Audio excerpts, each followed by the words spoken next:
अस्सलाम वालेकुम हुजूर। अस्सलाम। मैं एयरपोर्ट में काम करना चाहती हूँ। एयरपोर्ट पे? जी, और मैं अहमदी वक्फेनों में हूँ। फिर मैं हमारा अहमदियों का तो एयरपोर्ट है ही कोई नहीं, तो कहाँ बताऊँ तुम्हें काम करो। मैं एयरपोर्ट में किस तरह के काम मैं कर सकती हूँ? अहमदी वक्फेनों हो तो फिर तुम पढ़ो लिखो, डॉक्टर बनो, टीचर बनो, लिंग्विस्ट बनो, जापानी ज़ुबान में लिटरेचर का तर्जमा करो, लोगों को पढ़ाओ और रिसर्च में जा सकती हो। बहुत सारे अच्छे काम करती है। एयरपोर्ट पे क्या करोगी, ज़्यादा से ज़्यादा क्लर्की कर लोगी ना, फ़ायदा क्या, छोटा सा काम है। अहमदी वक्फेनों को तो बड़े बड़े काम करने चाहिए। एयरपोर्ट पे क्या काम करोगी?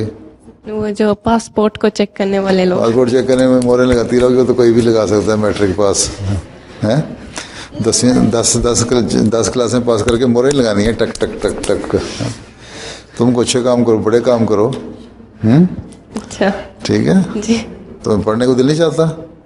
चाहता है। चाहता है तो फिर डॉक्टर बनो, टीचर बनो, प्रोफेसर बनो, रिसर्च साइंटिस्ट बनो।